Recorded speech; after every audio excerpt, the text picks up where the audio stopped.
Good evening, and welcome back to another episode of Raven Investigates. Tonight we will be heading up north to discuss a case of a woman that simply went for a walk and was never seen alive again.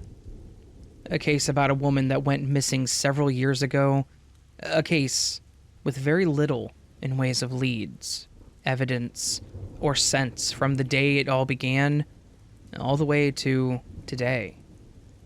Tonight, we'll be investigating the case of Thelma Krull.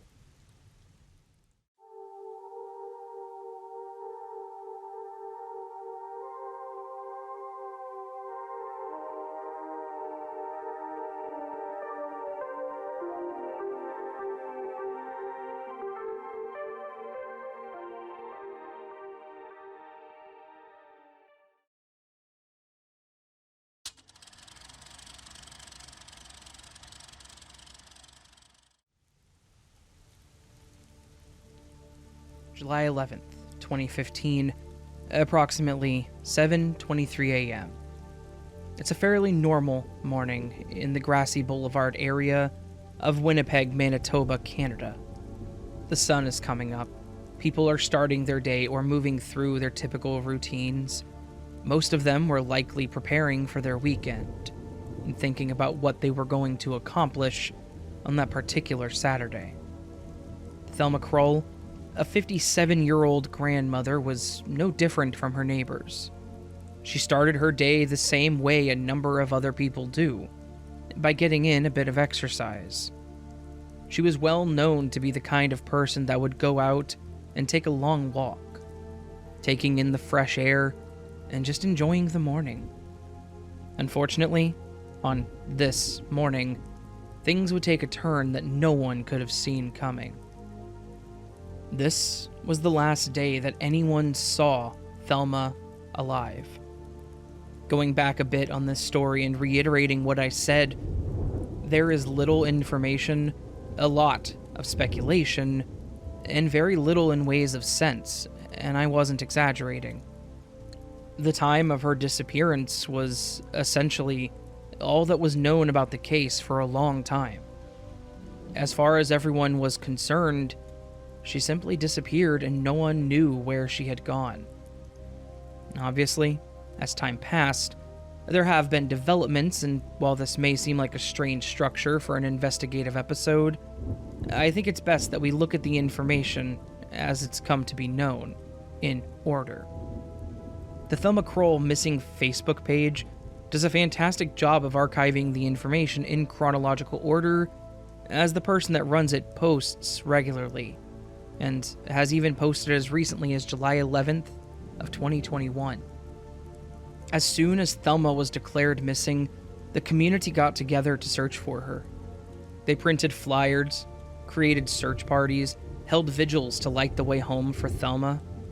Pictures of people that were potential witnesses were posted. People were crossed off the list, and every possibility was weighed by the family and friends as they navigated the days without Thelma. On August 18th of 2015, it was reported that a $10,000 reward was put up by Transit Union, the company that Robert Krull, Thelma's husband, had driven for since 2007 for information. By September 16th, this amount was doubled to $20,000, with money raised by family and friends. By the 6-month mark, there had been little in ways of movement. The possibility that she was abducted had been floated by officials. It was determined that she likely disappeared somewhere close to 8 a.m. Within this time frame, fairly early in the search, a pair of Thelma's glasses were found at the Valley Gardens Community Center, and that's where the case sat for a long time. Time continued passing. As March, so did Thelma's 58th birthday, a day that the family had to live without her. That same month, more volunteers went out and hung up more signs in hopes that someone would come forth with more information.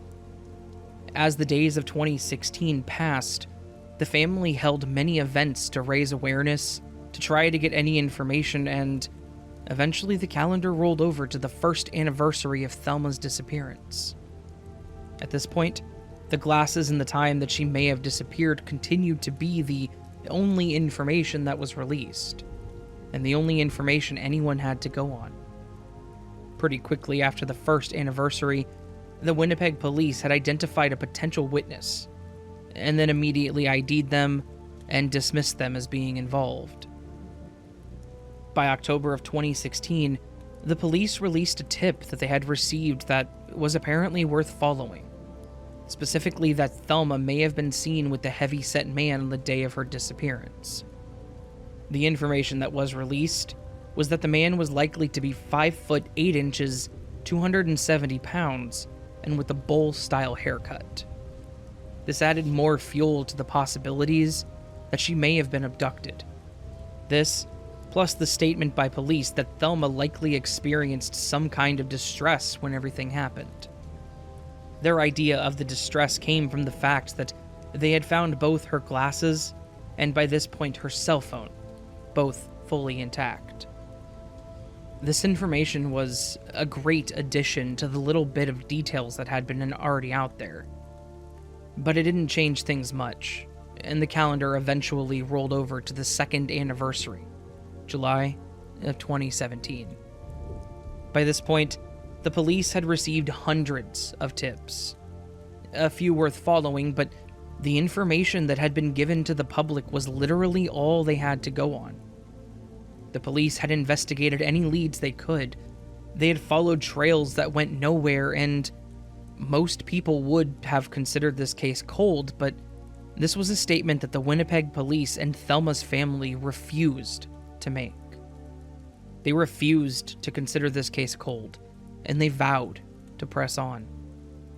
Around this time, there was also a composite sketch released of the aforementioned heavy-set man, a huge step forward for this investigation. Or so it seemed. The situation became all too familiar, and while the information was growing, things continued to slow down, and the agonizing mystery continued on to the third anniversary.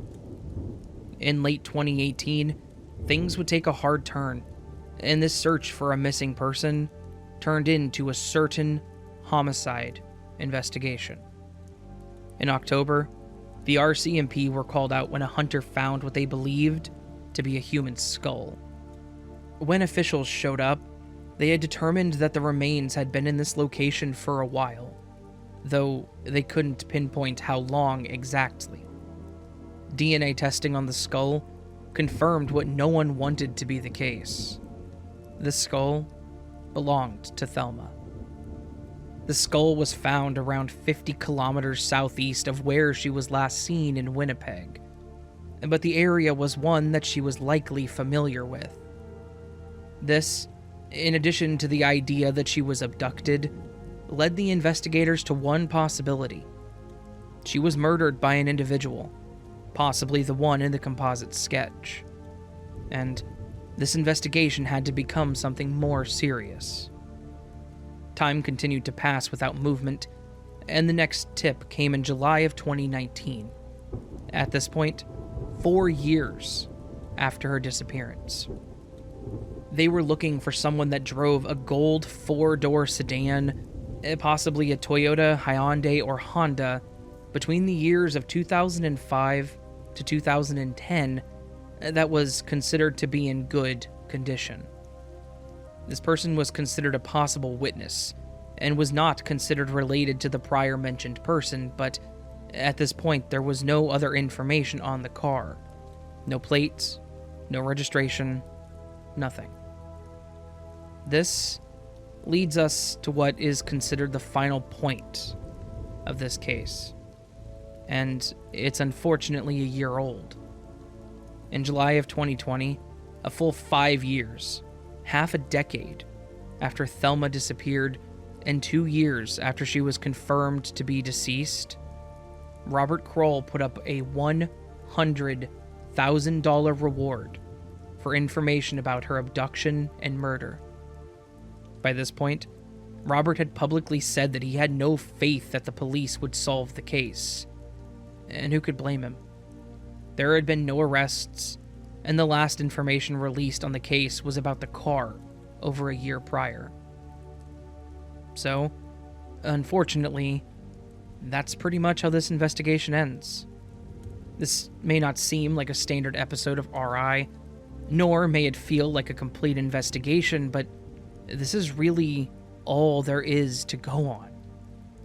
Thelma Krull was a well-loved member of her community, as is evident by the Facebook page's photos of all the search parties, the vigils, the comments that are left on each post. There are a significant number of people that still see the posts on the page, and still like and heart them. People that still comment, and most of them all say that they have not, and will not, forget Thelma. Based on the available information, Thelma didn't have any enemies. She didn't have anyone that would want her dead. She was your everyday grandmother. This whole case is rather bizarre, and her murder makes little sense. And unfortunately, at this point, there has been very little movement. The family hasn't given up. The police have stated that they are not giving up.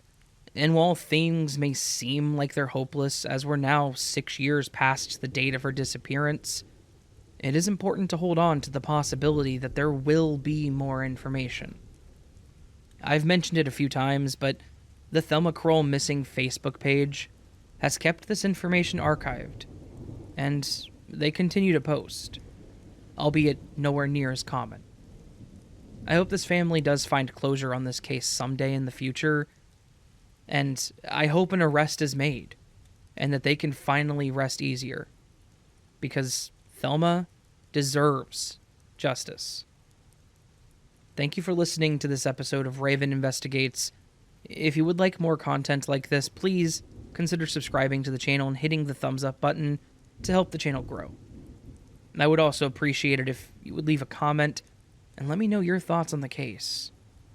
Obviously, if you have any information, please contact the appropriate authorities. And as always, I hope that you have a lovely night, and I hope to see you next time. But until then, keep your eyes open.